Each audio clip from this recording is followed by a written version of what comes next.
hello po! So for the last setup, they are here at Macbell's Private Resort located at Mexico, Pampanga. Sila Papa Nay and kapatid ko na nga ang andito. And dito din pala yung setup na hinatid nga namin yung mga gamit kagabi at late na kami nakauwi kasi naligaw pa kami. Kahit kailan talaga si Google Maps, di pwedeng di papalya kahit once in a while lang eh. Ay naku. Kagabi na naman kasi, sa likod na naman kami dinala ng mapa.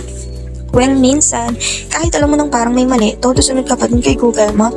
And ayun na nga, nagtataka na ako kagabi, ba't ang ruta ni Google Map ay sa maliit na eskinita, subdivision yung pupuntahan namin.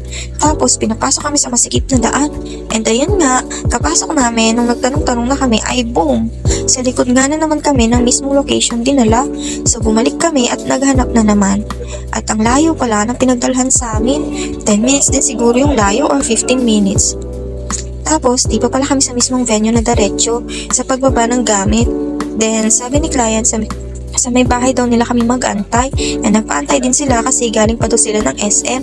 Kaya din pala ako nagtataka, buti pwede pa mag-drop ng gamit kahit sa oras na. Yun pala, sa bahay muna daw ni client namin pala ida-drop and malapit lang din naman sila sa mismong venue. And may guest daw kasi dito noon. And ayun, dahil malayo nga din itong setup na to, inantay na din nila Papa Nay na matapos to. Pero kami, umuwi muna kami kasi agad din namin natapos and mukhang late mag-start yung debut, kaya umuwi muna kami. And by the way, Lanky Box din pala ito mixed with Candyland theme. New theme na naman nga ito for me.